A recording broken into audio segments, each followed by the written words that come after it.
cette cellule. Et vous constatez que c'est la seule cellule qui est toujours humide. Toujours, même si vous touchez les murs, c'est toujours humide. Parce que les esclaves qui se rebellaient le plus, ils les mettaient dans cette cellule-là. Et pourquoi elle était la plus dangereuse? Parce que l'eau était venue jusqu'à cette extrémité-là. Donc ils pouvaient toujours rester debout, mais pas s'asseoir par terre.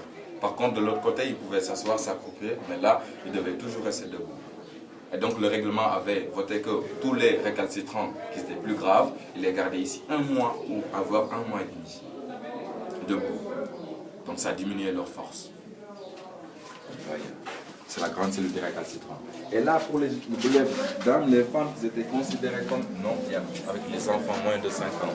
Ils les allaitaient, leur donnaient à manger. Même certains malades qui n'étaient pas gravement malades, ils étaient mis dans ces cellules-là pour les soigner. Une fois qu'ils voient que la maladie devient de plus en plus grave maintenant, le règlement a appliqué qu'il faut les jeter à l'eau. C'est pour cela que les requins avaient envoyé la côte. Vu que tous les 28 maisons des esclaves, il y avait beaucoup d'esclaves. Il y avait 200 à 150 esclaves. Et tous les esclaves qui tombaient malades, ils les jetaient à l'eau. C'est pour cela qu'en certain temps, la côte était envoyée par des requins. Donc il n'y a pas eu de tentative d'évasion pour les esclaves. Soit ils plongeaient, ils mouraient noyés, ils ne savaient pas nager avec la grosse boule de 10 kg 300, se font dévorer par le requin, soit se font fusiller par des gardes. Donc il n'y avait pas de transit d'esclaves. Vous voyez, il n'y avait pas d'évasion. Vous voyez pourquoi ils ont choisi cette île? Parce que Gorée c'est une île déjà. Pour s'évader, ce n'est pas possible, il n'y a pas moyen. Donc ils ont choisi ces îles-là pour en faire des gardes et des esclaves. Sous l'époque portugaise, l'île est devenue depuis. Parce que quand ils ont découvert cette côte-là, elle était déserte. Il n'y avait personne. Il n'y avait que des pêcheurs qui venaient, ils rentraient chez eux. Eux, ils sont venus, ils se sont mis au large. Jusqu'à que la mer a commencé à s'agiter, c'est là qu'ils sont venus se baser sur l'île.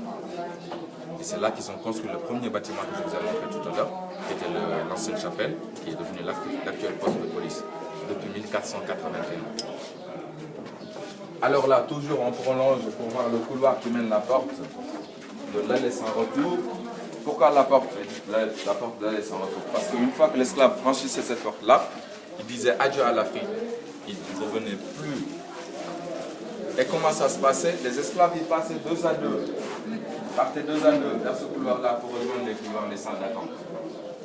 Donc ils s'étaient accrochés 2 à 2 au cheville et accrochés au milieu une grosse boule de 10 kg 300. Il y a certains esclaves qui tentaient de s'évader en sautant. Mais si le premier saute, il en entraînait l'autre. Et ils mouraient noyés, se font dévorer par les requins ou se font fusiller par les gardes. Donc ils avaient les yeux fixés à l'infini de la souffrance dans cette porte-là. Parce que franchir cette porte-là, c'était à dire adieu à l'Afrique. Et ils ne savaient pas où partir, soit c'est en France, ils ne savaient pas où partir.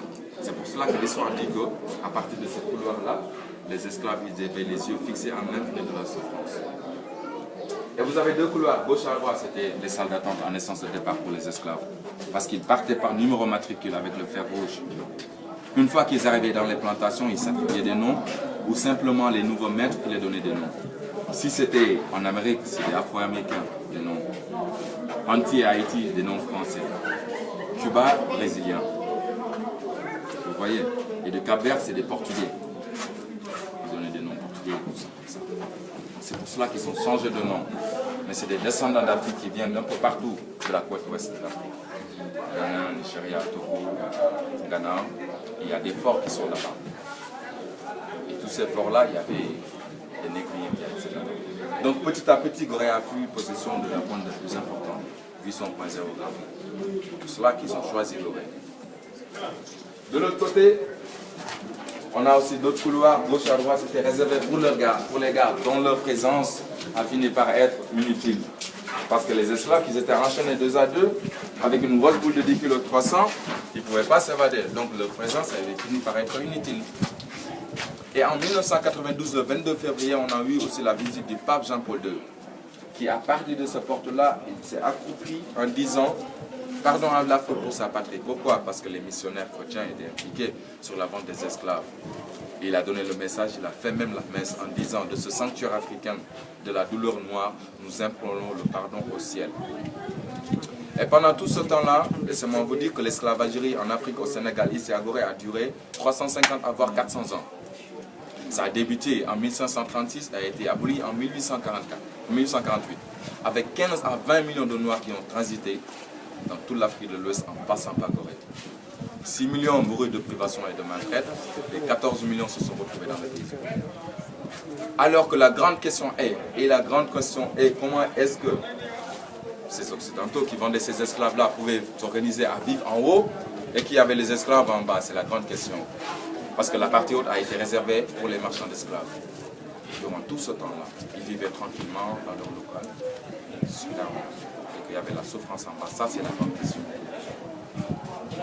Donc ça, c'était l'histoire de la maison des esclaves.